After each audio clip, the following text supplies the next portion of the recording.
Nagpustahan ang Diyos at ang demonyo. Ang sabi, kung aalisin lahat kay Job, yung parang pinakamahalaga sa kanya, mawawalan ba siya ng pananalig sa Diyos? Magandang gabi na po sa ating lahat. Muli natin palakpakan ng Panginoon. Palakpakin natin si Yahweh El Shaddai.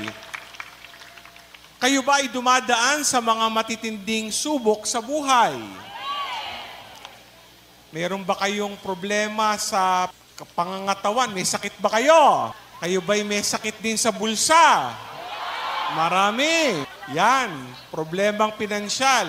O may problema ba kayo sa inyong asawa? Nako, sa inyong mga anak. Nako, may sakit ba kayo ng ulo sa anak? Yan. Problema niyo ba yung kapitbahay ninyo?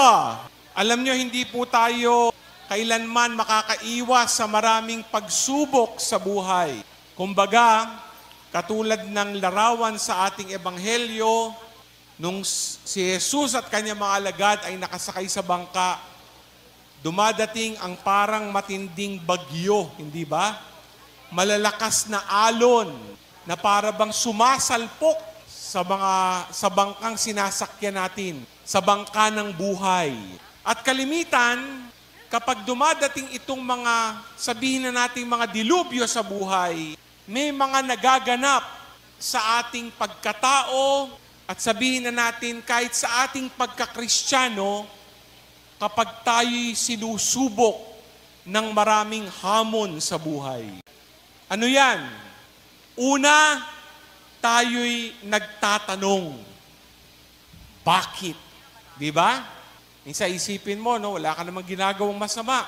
Bakit ako may ganitong kapansanan? Bakit ako nagkaroon ng ganitong sakit? Bakit may sakit ako ng cancer? Ako naman ay mabait na tao. Natanong natin yan. Alam nyo, hindi masamang magtanong. Yan ang naranasan ni Job sa unang pagbasa. Siya ay dumaan din sa matinding biro ng tadhana, ika nga. Pag binalikan niya yung kwento ni Job, ano nangyari sa kanya? Nagpustahan ang Diyos at ang demonyo. Ang sabi, kung aalisin lahat kay Job, yung parang pinakamahalaga sa kanya, mawawalan ba siya ng pananalig sa Diyos? At alam natin ang kwento, nawalan siya ng mga mahal sa buhay, mga anak niya, kabuhayan, kaibigan, nagkasakit pa siya sa balat. Kung ikaw naman, tao ka lamang, nandun din yung pagtatanong mo, bakit nangyayari ang mga ito? Pati yung mga kaibigan niya doon sa aklat ni Job, kumbagay parang may mga tanong din at mga tanong na patungkol sa Diyos. Kumbaga, why Lord? Bakit Panginoon? Siguro si Lord, kung sasagot, ang sasabihin niya, tanong din. Bakit hindi? Di ba? Isipin mo, bakit nga hindi? Tandaan natin, ang Diyos ay ang Diyos. Siyang may hawak ng ating buhay. Mahalagang magtanong kasi lalo nating napapalalim yung ating pananampalataya sa Panginoon. Kapag nagtatanong ka, nahahalukay mo. Kumbaga, mula sa kaibuturan ng iyong puso, bukod sa hinaing, sa iyong pagtatanong, nandun din napapalalim mo yung iyong pananampalataya kay Lord. Amen? Ayan. Kaya okay lang magtanong. Pwede kang kapit sa patalim o kaya ikay kakapit sa Diyos. Di ba? O saan ka ba kakapit? Kapit kay Yahweh El Shaddai. Kakapit ka sa Panginoon. Kaya pag ikaw ay natatakot, yan ay magandang karanasan para kumapit ka sa Panginoon. Katulad ng mga alagad sa ating ebanghelyo, narinig po natin, di ba? Sila'y, kumbaga, napuno ng takot nung dumating itong malakas na hangin. Hindi nila alam ang gagawin. Sabi nga parang lulubog na raw yung kanilang bangka. At sila ay mamamatay, pakiramdam nila noon. Sino ba naman ang hindi matatakot kapag nasa bingit ka ng kamatayan? Lahat tayo, ganyan ang karanasan. Pero alam nyo, mahalaga yung natatakot. Bakit? Kasi yung taong parang wala ng takot, kalimitan akala niya, kontrolado niya ang kanyang buhay. Hawak niya lahat. Di ba may mga taong ganyan? Pakiramdam nila, sila ang may hawak ng kanilang buhay. Pero isa lang ang may hawak ng ating buhay, walang iba kundi ang Panginoon. Di po ba? Kaya kapag ikay natatakot, dalawa ang pwedeng maging rota mo. Pwede kang kapit sa patalim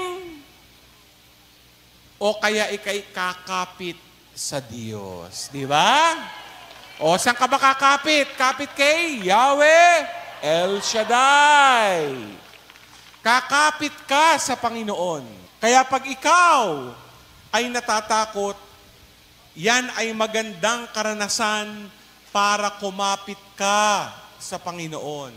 Wala nang ibang kakapitan. Yung kumakapit sa sarili, kumakapit sa kung ano-anong bagay, yung iba kumakapit sa patalim, lalong napapahamak. Pero pag kumapit ka sa Diyos, sigurado ikaw ay maliligtas.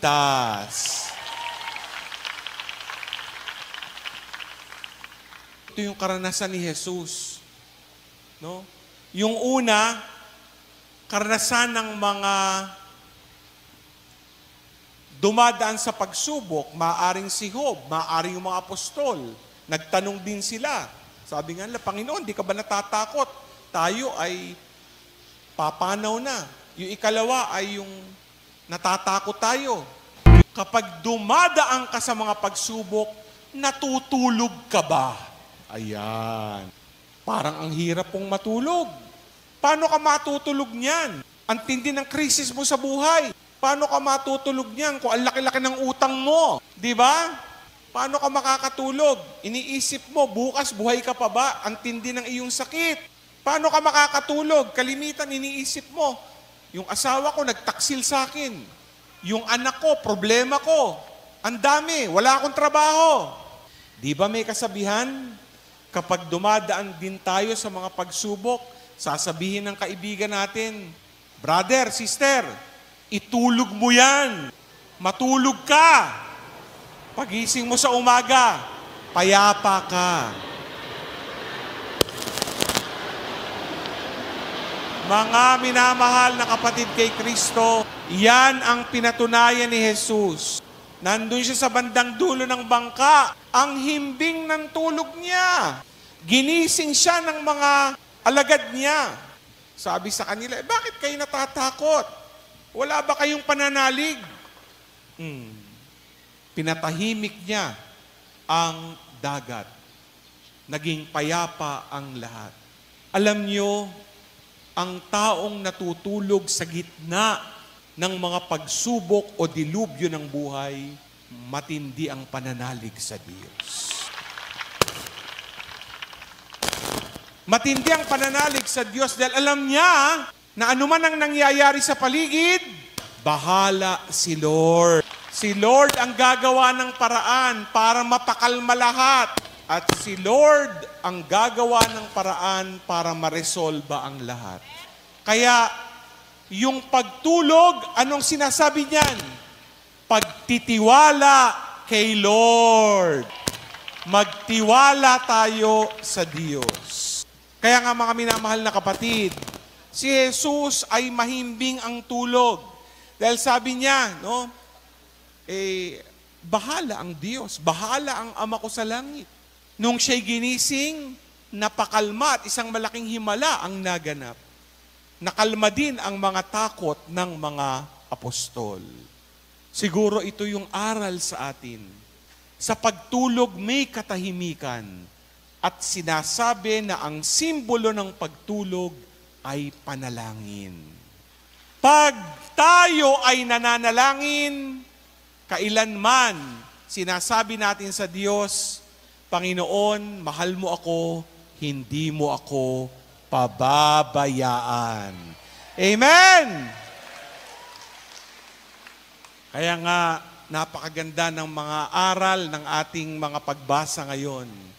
Patatagin natin ang pananampalataya natin sa Diyos. Patatagin natin ang ating pagtitiwala sa Diyos. At sinasabi nga sa ating buhay, ano man ang mangyari, nandyan si Lord, nagmamahal, at ano man ang mga pagsubok, pakakalmahin. Dahil naniniwala tayo na nandyan siya palagi sa ating tabi. Amen? Amen. Thank you, God, for everything.